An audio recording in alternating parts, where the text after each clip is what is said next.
Salut à tous, on se retrouve comme chaque dimanche pour le jump de la semaine et il s'agit cette fois-ci du Weekly Shonen Jump numéro 35. Je vous informe tout d'abord que j'ai investi dans un bon micro, je devrais le recevoir la semaine prochaine et donc pour le prochain jump du coup. Au passage, merci encore à tous ceux qui soutiennent la chaîne sur YouTube, ça fait plaisir. Et bref voilà, sur ce je vous dis à tout de suite.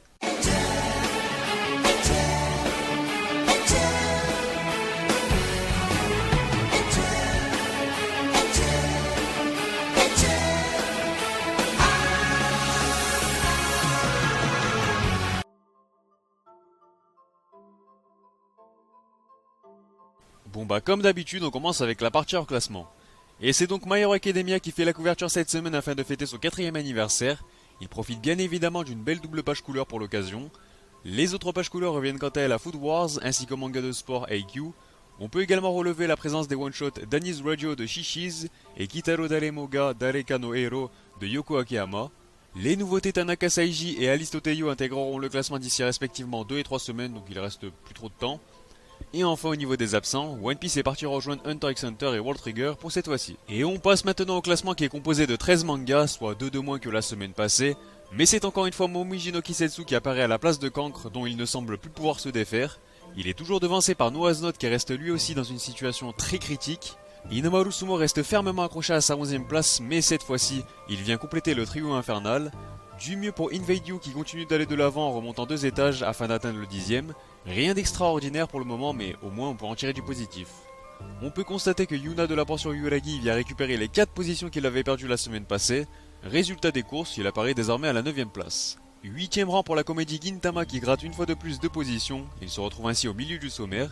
Légère baisse de régime pour Black Clover qui figure à la 7ème position, lui qui en a cédé 2 cette semaine. The Promised Neverland regagne le classement régulier à la 6ème place après avoir profité d'une page couleur dans le dernier numéro. Top 5 pour Actesh qui malgré sa perte d'un échelon, continue de nous prouver son excellente forme au sein du magazine. Juste au-dessus, on remarque que l'érodeur de la nuit perd encore du terrain, plus précisément un petit hectare pour cette fois, il se retrouve donc par conséquent au pied du podium.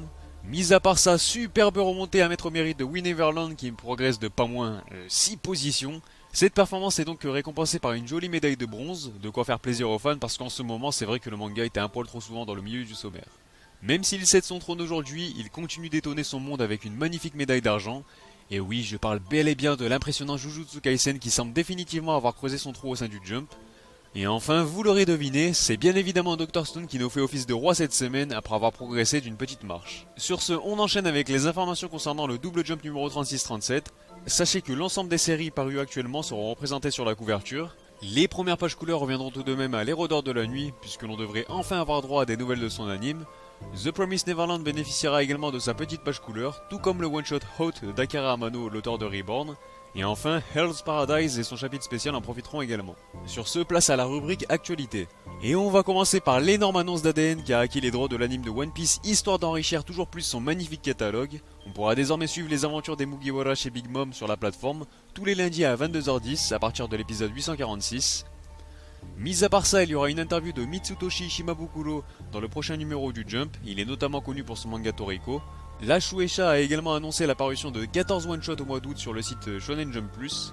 Pour vous en citer quelques-uns, le 1er août il y aura Jenna Diversion 3-1 de Atsushi Nakamura. Le 2 août on aura Yusha Goiko no Kaerimishi de Ryoji Hirano, le mangaka de Boys Beats, un des récents malheureux du Jump. Puis le 3 août il y aura Landlock de Ai Odahara.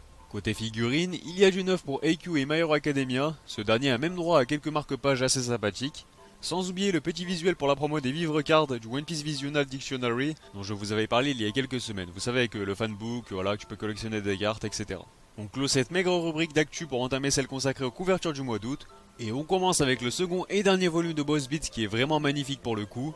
Le 3ème tome d'Actage, et il sera plus que jamais intéressant de suivre les ventes de ce dernier afin de voir s'il concrétise un peu mieux son début de montée en puissance dans le Jump.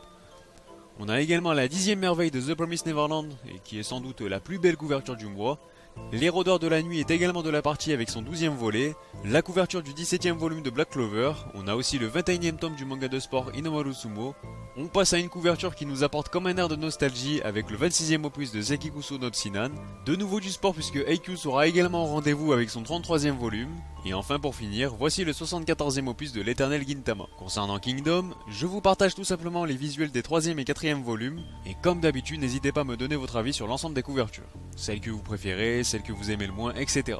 Puis pour conclure on passe au top Oricon. Il s'agit des ventes de la semaine du 16 au 21 juillet 2018 au Japon, et on commence avec le 89e tome de One Piece qui apparaît à la 30e place après en avoir cédé 7. Il a tout de même pu ajouter 24 000 unités à son compteur qui se rapproche petit à petit de la barre des 2 millions d'exemplaires vendus. Chute de 16 étages pour le 30e opus de Food Wars qui figure ainsi à la 22e position. Ces 30K lui permettent cependant d'atteindre les 275 000 unités, les 300K ne sont donc plus très loin.